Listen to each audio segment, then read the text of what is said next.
Boa tarde, pessoal. Boa tarde.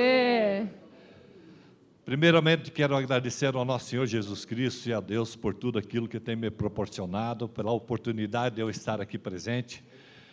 E agradecer também a presença de vocês e também a Márcia, que me incentivou para que eu estivesse aqui e que eu colocasse para ela à disposição, para ela fazer as devidas correções daquilo que eu estou construindo há mais de 30 anos. E durante esse meu período de vida, eu comecei... O meu slide está aí ou não? O meu slide está aí? Tá? Então, pode colocar ele. Eu tenho que tocar alguma coisa aqui ou não? Isso o pessoal já vai colocar. Enquanto o pessoal arruma lá, quem aqui tem sonhos? É isso. Eu digo para vocês que os meus sonhos eram bem mais antigos, porque eu, pela minha idade aqui, para muitos aqui já posso ser chamado de vovô, né? Porque eu comecei a sonhar aproximadamente há 60 anos atrás, eu já sonhava. Eu sou filho de agricultores, meu pai era agricultor, minha mãe também, cuidava da casa. Eu nasci no interior do estado do Paraná, no interior da cidade de Pato Branco, numa localidade chamada Passo da Pedra, e até os 7 anos nós moramos naquele local. E depois dos 7 anos, minha família mudou para o interior ainda, onde eles venderam uma propriedade e compraram um moinho e 9 alqueires de terra. E ali logo já se formou 3 famílias, e eu fui estudar, era caminhar de pé descalço, mais ou menos uns 4 quilômetros para ir na aula. E nessa ida de estudar, eu quando terminei o primário, alguém conhece o que é primário? Já mudou tanto, né? Não é mais primário. Aí nós trabalhávamos na roça. Era plantar mandioca, milho, aveia, azevém. Sabe o que é azevém? É um negócio parecido com aveia, né? Para as vacas de leite, para os suínos, os porcos, que meu pai criava. E com a carroça, nós colhia essas plantações, plantava, arava e capinava. Eu lá desde os 7 anos eu já pegava no cabo da enxada e ia capinar. Então, de pé descalço, no meio das pedras e espinhos, eu vivia com os pés cortados de enxada, canela, ia na aula de pés descalços, porque nós não tínhamos calçado naquela época, né? Era inverno, frio, geada, caminhando em cima do gelo, mas era essa a nossa vida. E quando eu terminei o primário, eu sonhava em ter alguma coisa. Eu sempre gostei de melancia. E naquela época, a família, eram 3 famílias, e na nossa terra, o meu pai sempre falava que não dá melancia, né? A não ser que adube, né? Mas nós jogava adubo, jogava esterco. Sabe o que é esterco? É merda de porco e de boi mesmo, né? Vamos falar bem no popular aqui. Misturava isso e levava para a lavoura. E nós de pé descalço. Eu limpava o chiqueirão de porco de pé descalços. Quando o esterco entrava nas frestas das tábuas de madeira, nós empurrava com o dedão do pé. Porque não existia calçado. Aí, eu sempre gostei de melancia, gosto até hoje, mas não dava na nossa terra. De vez em quando alguém trazia no moinho uma melancia. Aí o meu falecido avô, meu falecido pai, dividiam aquela melancia em 12 pedaços, porque nós éramos em 12. Eu comia até chegar no verde aqui, de tanto que eu gostava, mas é um pedacinho pequeno. E demorava para comer, para ficar saboreando aquela melancia. Mas eu pensei, eu posso plantar melancia. Eu já comecei a sonhar. Imagine eu com uma plantação de melancia. Aí eu pegava as sementes da melancia e coloquei para secar. No ano seguinte, eu fui plantar. E até subir na roça, dava uns 300 metros, aí uns 200 eram de subida. Aí eu puxei esterco de balde, fazia as covas, plantei as sementes no meio do milho, coloquei o esterco, a semente e cobri. Assim que eu plantei, fiz a minha grande plantação de melancia. Eu já estava pensando naquela época, com 11 anos, virar um empresário da melancia.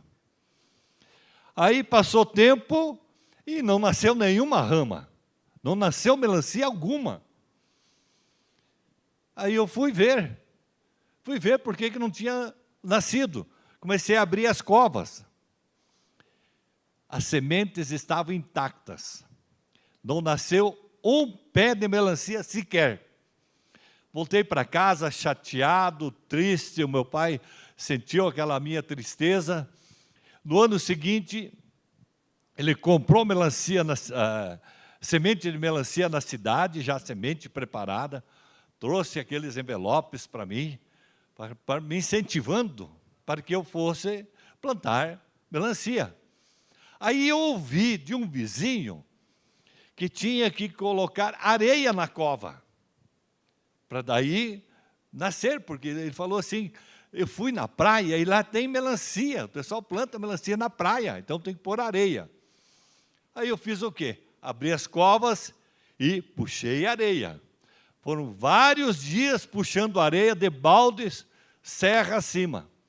Coloquei areia e coloquei a semente. De novo não nasceu nada. Mas ninguém me falou que tinha que misturar a areia e nem o esterco.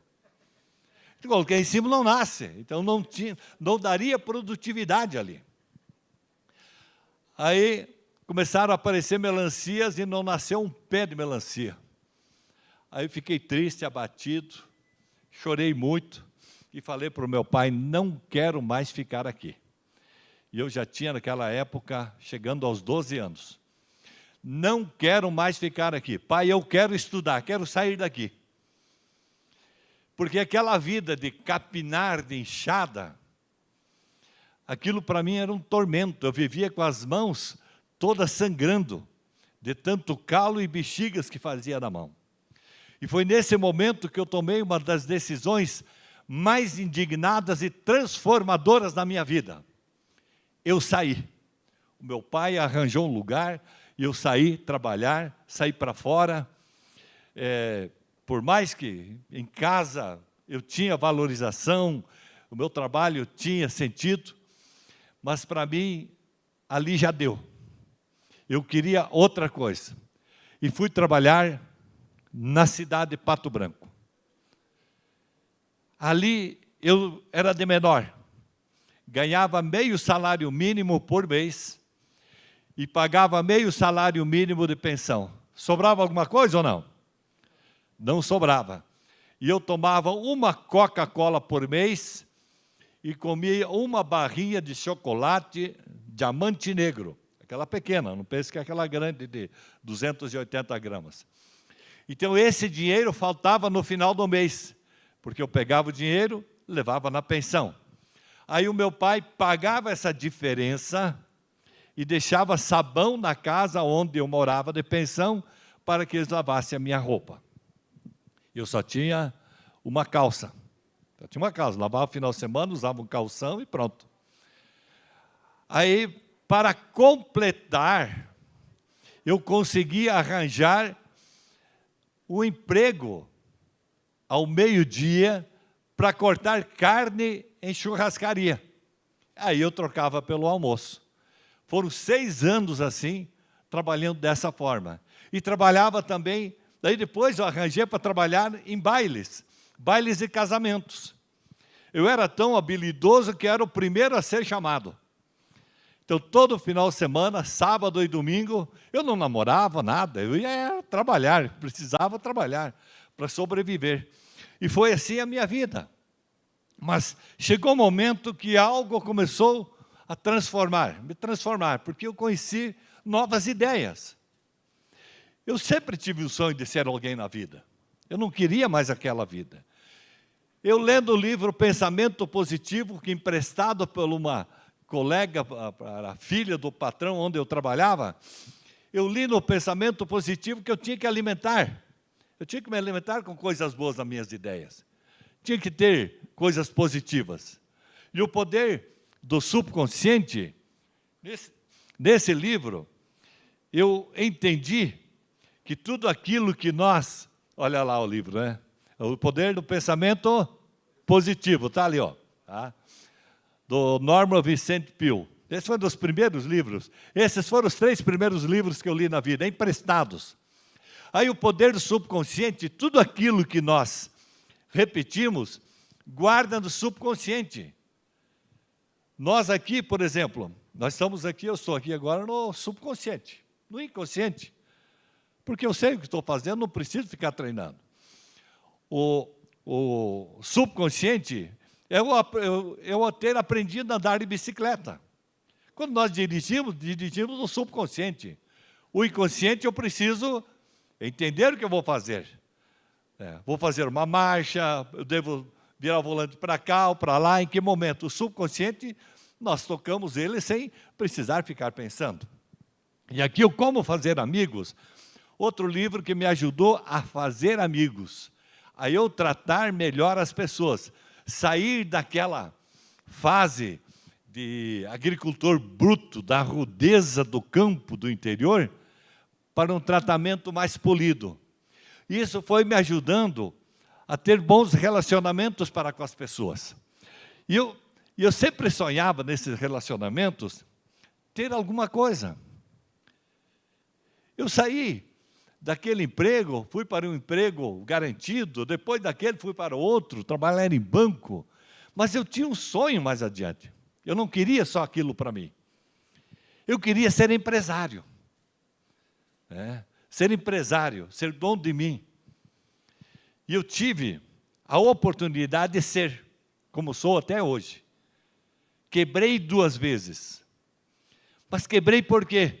Porque só esse ensinamento não bastava. Eu tinha que ter uma direção. Porque não importa a velocidade que a gente anda, nós precisamos ter direção dessa velocidade. E eu não tinha isso.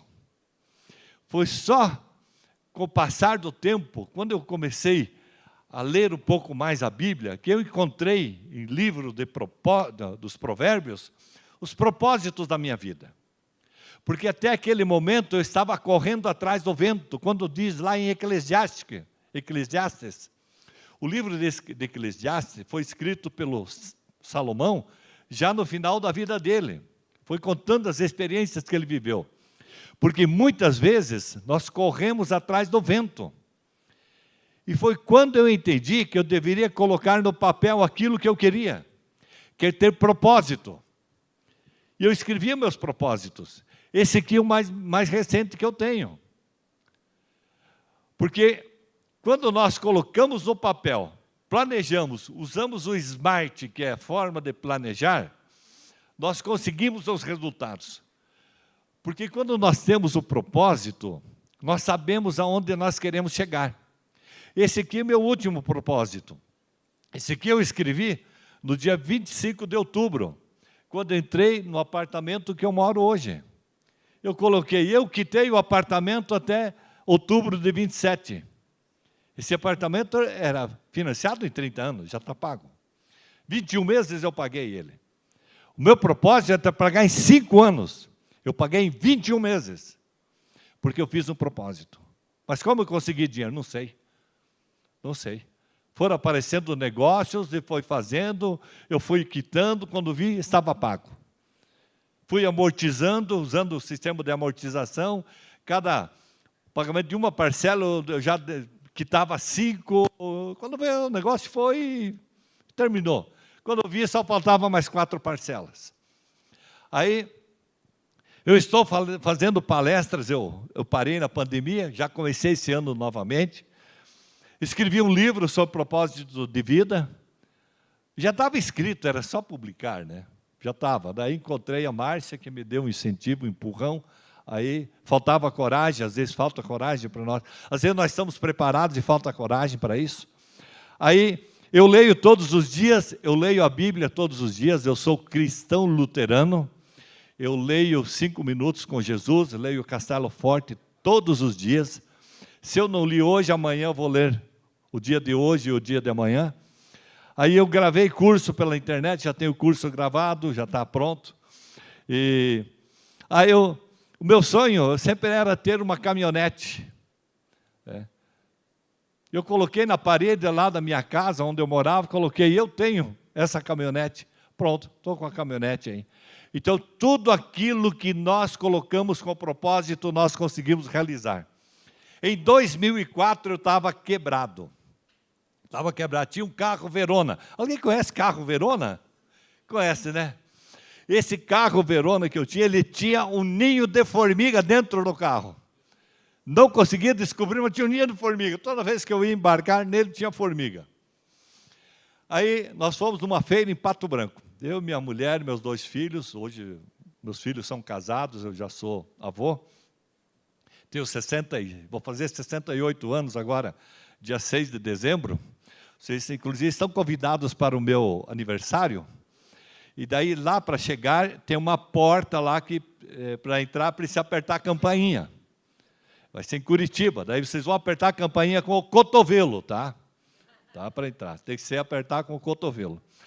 Aí, fomos em novembro, era feira em Pato Branco.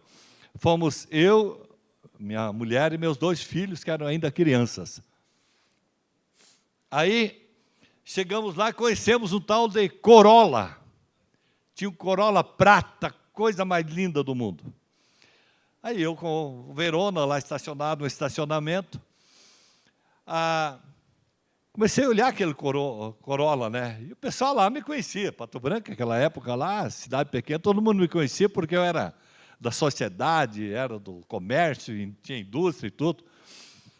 Aí ele falou o seguinte, entra no carro aí. Aí entrei, gostei, a família entrou também, gostamos.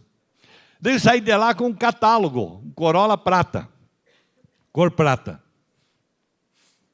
Aí, quando nós embarcamos no Verona, chegamos no Verona, falei para minha mulher e meus filhos, agora vamos embarcar aqui no Corolla prata.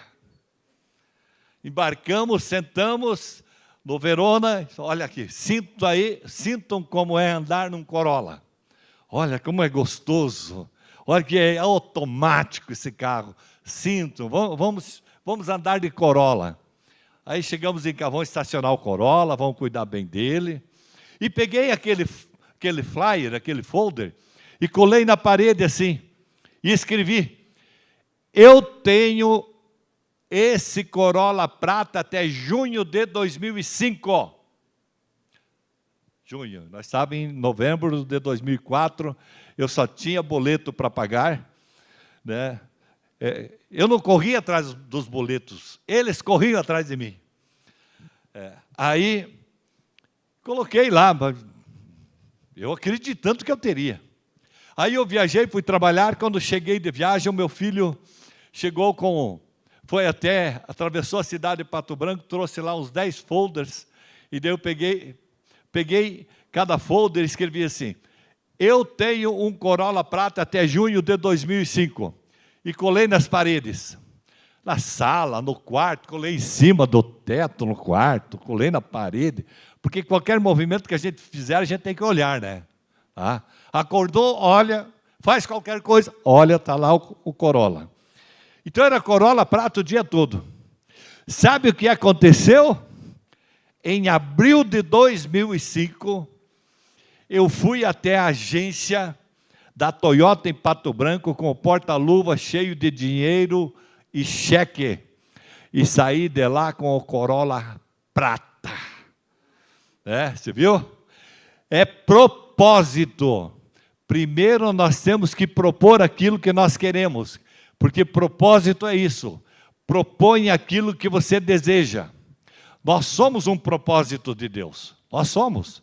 Nós temos que escrever no nosso. Tudo aquilo que que você pensar, você pode criar. Vibrou em você, deu emoção, coloque no papel. Porque a emoção dá vida ao pensamento, o planejamento cria o caminho, sacrifício mostra o quanto vale. Precisa fazer sacrifício? Claro que precisa. Não tem nada, se você não mudar teus hábitos, teus costumes, nada muda. Fé te mantém firme até a vitória. Isso aqui é o que eu tenho no livro. Eu coloquei no livro. O meu livro, Propósito para uma Vida Plena, é um livro de ensinamento. Você não vai ler um romance lá. Você vai ler um ensinamento. Você vai praticar e vai realizar os teus sonhos. Porque todo propósito bem definido tem o poder de transformar a vida para a prosperidade. Nós podemos crescer. Está aqui, ó. Propósito para uma vida plena. Saiu aqui. Porque como eu ministrava treinamentos durante toda a minha vida, eu pude construir o propósito. Eu só coloquei em ordem para que eu possa ensinar cada um que for comprar o livro. E sobre inteligência emocional, é uma consequência daquilo que eu venho fazendo a vida inteira. Tratando as pessoas com inteligência emocional, porque inteligência é o autoconhecimento, a capacidade de reconhecer e lidar com as emoções nossas e das outras pessoas. Mas o que faz a inteligência emocional? Quando usamos, ela ajuda a contribuir para melhorar as situações entre as pessoas, nos relacionamentos, tornar mais saudáveis, tornar os relacionamentos mais agradáveis. E ele é baseado em 5 pilares. Autogerenciamento, autoconhecimento, nós precisamos nos conhecer. Sócrates já dizia, conhece-te a ti mesmo. Então nós precisamos nos conhecer, nos autogerenciar. Nós só nos gerenciamos quando nós nos conhecemos. Nós sabemos quem somos, sabemos onde nós podemos ir e como podemos ir. Motivação, que é o motivo para a ação. O que me move para aquilo que eu desejo, para aquilo que eu quero.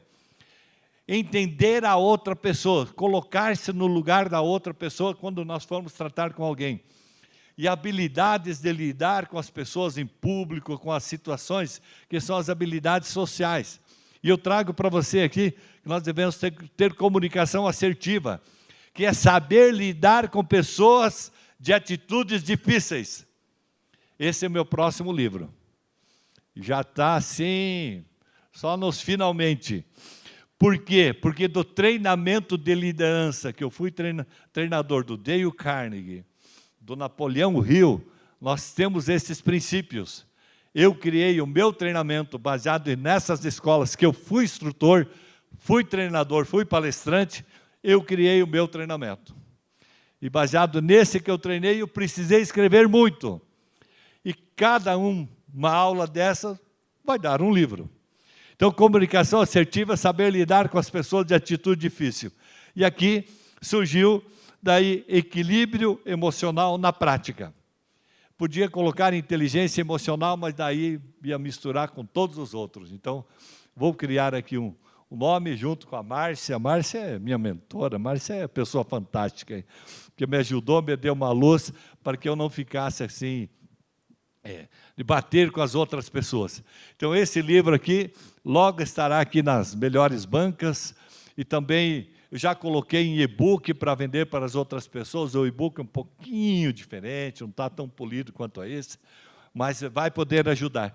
Tudo aquilo que eu escrevi é como se fosse um curso. A pessoa vai ler os livros e vai ter aprendizado, porque o que eu estou trazendo para as pessoas é um benefício. Você não vai ler um livro que seja um romance, mas são livros instrutivos, que você possa aprender, que você possa se construir por dentro, por fora e ajudar as outras pessoas. E aqui estão os 2 livros aqui, as 2 minhas primeiras obras aqui, que eu já estou até orgulhoso por isso, e quero levar para aquelas pessoas que muita gente nunca acreditou em mim. Nunca acreditou em mim. Até eu falei esses dias para minha mulher, mas eu vou lá, naquele lugar onde não me deram valor, só me davam valor quando eu trabalhava para eles de graça.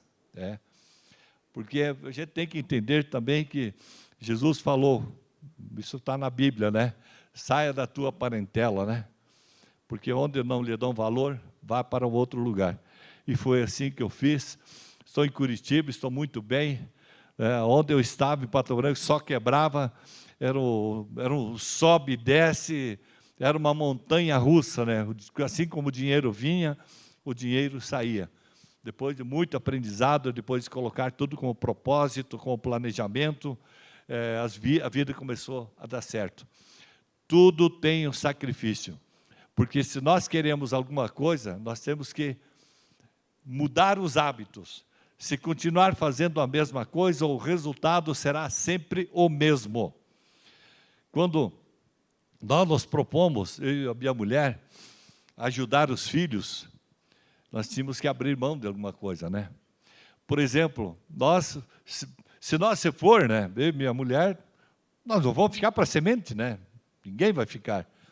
Mas a vida dos filhos já está resolvida.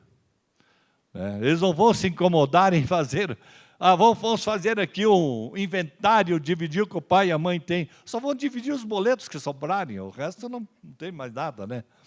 Então, gente, eu sempre tive assim, eu tive quedas, mas eu nunca me entreguei para essas quedas. Eu levantei como se fosse uma fênix. Assim eu tive uma empresa que se chamava Fênix, que surgiu de algo do nada, surgiu de algo que eu fui traído nos negócios, algo que nós precisávamos levantar para poder sobreviver. Eu cheguei ao momento de chegar no supermercado e falar, olha, eu preciso levar comida para casa, não tem dinheiro. Se você confiar em mim aqui, está tudo certo. Se não confiar, não, Vitor, nós confiamos em você, sabemos quem você é, pode levar. Tá? Então, tem muitas pessoas que me ajudaram, e essa pessoa que me ajudou vai estar no meu livro, que eu estou escrevendo sobre a minha biografia, vai estar o nome dessa pessoa aqui. Da empresa também, que foi a primeira que me deu um emprego e me valoriza até hoje. Então, isso aqui é uma conquista minha, uma conquista assim que, sabe, não tem preço. Eu sempre sonhava um dia que eu poderia escrever um livro, e daí quando eu me toquei na pandemia, e depois um pouquinho onde eu estou hoje, comecei a entender, eu tenho todo o material aqui. Até fui buscar um computador que estava jogado para buscar o que eu tinha escrito, o que eu tinha lá dentro, juntei o material e saíram aqui 2 livros, 2 obras que são minhas, né? E que eu quero contribuir para o mundo. Espero até que vocês também adquiram um livro, porque eu sou do comércio, eu sou empreendedor, né? O empreendedor tem esse espírito de empreendedor, ele sempre tem que comercializar, né? O dinheiro tem que circular, porque se ele ficar na mão de vocês, nunca vai vir na minha mão, né? Então ele tem que andar, né? Ele tem que sair da tua mão, passar pela minha, e da minha fica um pouco aqui, vai para a outra, daí da minha mão fica um pouquinho comigo, daí vai para a mão da minha esposa, né? Passar para a mão dela, fica um pouco ali, depois passa um pouco na mão dos filhos, e assim vai ficando, né? Porque não pode também ficar o dinheiro todo na mão dos outros, né? Tem que ficar um pouquinho para mim aqui. Tá? Então, eu sempre tive assim, eu aprendi nos cursos que eu ministrei, na escola que eu participei, que nós devemos ser perseverantes, né? Ter persistência para aquilo que nós queremos. E daí eu levo essa frase aqui do Napoleão Hill, que aprendi lá no ano de 2000, quando eu li o livro A Lei do Triunfo. Tá? Conheço pessoas que triunfam e que sempre triunfarão. Sabe por quê? Eu lhes direi por quê. Porque nunca desistem de seus sonhos e sempre terminam aquilo que começam. E eu quero agora que vocês se coloquem em pé e falem gritando essa frase aqui. Essa frase aqui é a coisa mais linda do mundo, tem que entrar na alma de vocês, essa frase aqui. Olha lá, conheço pessoas que triunfam e que sempre triunfarão. Querem saber por quê? Lhes direi por quê. Porque nunca desistem de seus sonhos. E sempre terminam aquilo que começam. Foi bom e pode ser melhor ainda, vamos lá. Conheço pessoas que triunfam e que sempre triunfarão. Sabem por quê? Eu lhes direi por quê. Porque nunca desistem de seus sonhos e sempre terminam aquilo que começam. Foi um prazer estar com vocês. Tchau, pessoal. Tchau.